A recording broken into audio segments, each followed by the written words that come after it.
Look how beautiful this picture is.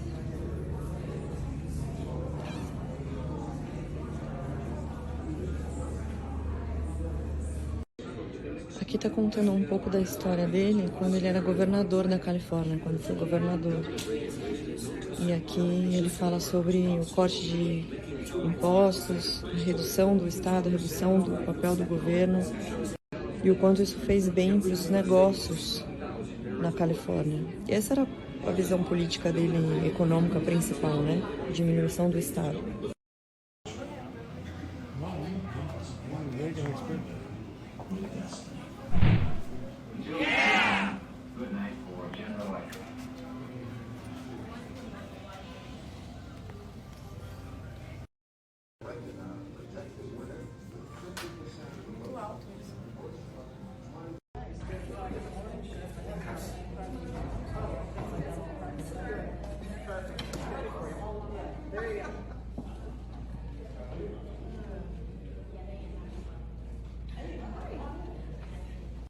Aqui falando que ele foi no parlamento inglês, no Palácio de Westminster, e falou sobre a marcha da liberdade e da democracia vai deixar marxismo-leninismo nas cinzas da história, né?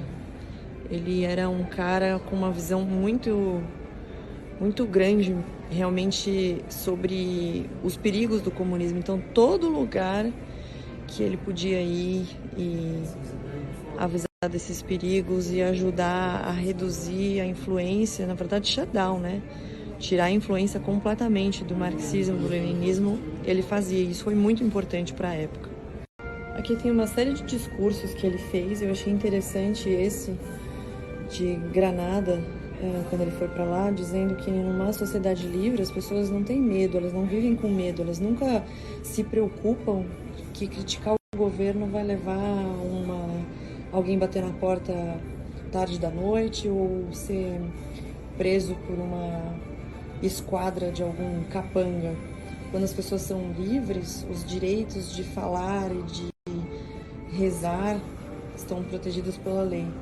Esse discurso aqui de Tóquio também, no summit do G7, é bem interessante porque ele falou que depois da guerra houve dois tipos de experiências, de experimentos, em dois tipos de modelo de desenvolvimento. Um baseado em planejamento central e muitos impostos altos, e o outro de livre mercado e baixos impostos. E os resultados do experimento, dos dois experimentos, levaram a crer que a liberdade funciona.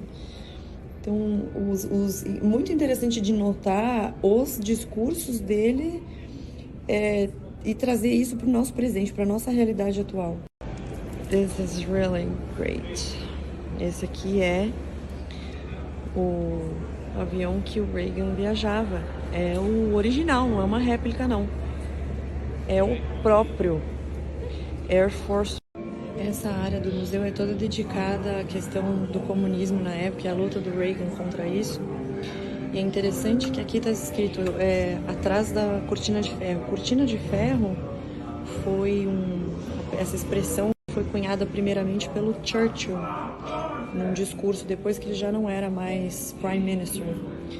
E aqui ele conta que a cortina de ferro era uma fronteira, né, entre as nações da Europa Oriental e da Europa Ocidental. E aí tinha essa divisão entre comunismo e democracia, opressão e liberdade. O nome do meu curso é Capitalismo e Socialismo, Liberdade ou Repressão, justamente por isso. Aqui é como se fosse uma representação do Muro de Berlim, né, e do Checkpoint Charlie.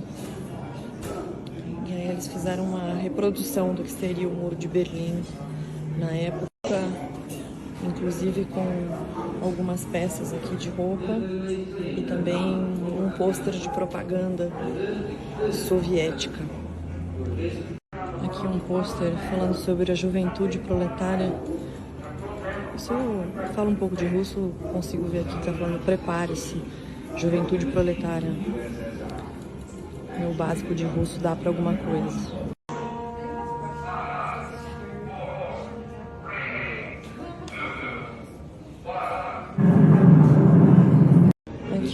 inimigos da América, que deveriam ser considerados inimigos do povo também, né? Só gente bacana, né? Só gente legal.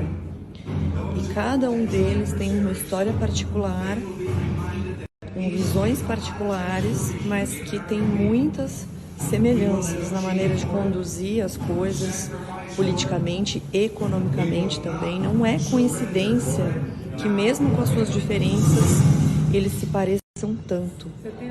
E todos eles são inimigos não só da América, mas inimigos das pessoas, inimigos da liberdade, da democracia, do livre mercado. Isso é muito importante de ser falado. Ah, Renata, mas por que eu preciso saber dessa história? Isso é passado. Olha aqui, isso aqui é sobre a OTAN, a formação da OTAN, que basicamente era para impedir que a União Soviética voltasse, ou que a Rússia voltasse a fazer o que fazia antes, enquanto União Soviética. Então, depois que a União Soviética caiu, os países da Europa e Estados Unidos se juntaram e formaram uma aliança militar. E muitas coisas aconteceram, boas e ruins, erros e acertos nela, que tem muita relação com o que acontece nos dias de hoje.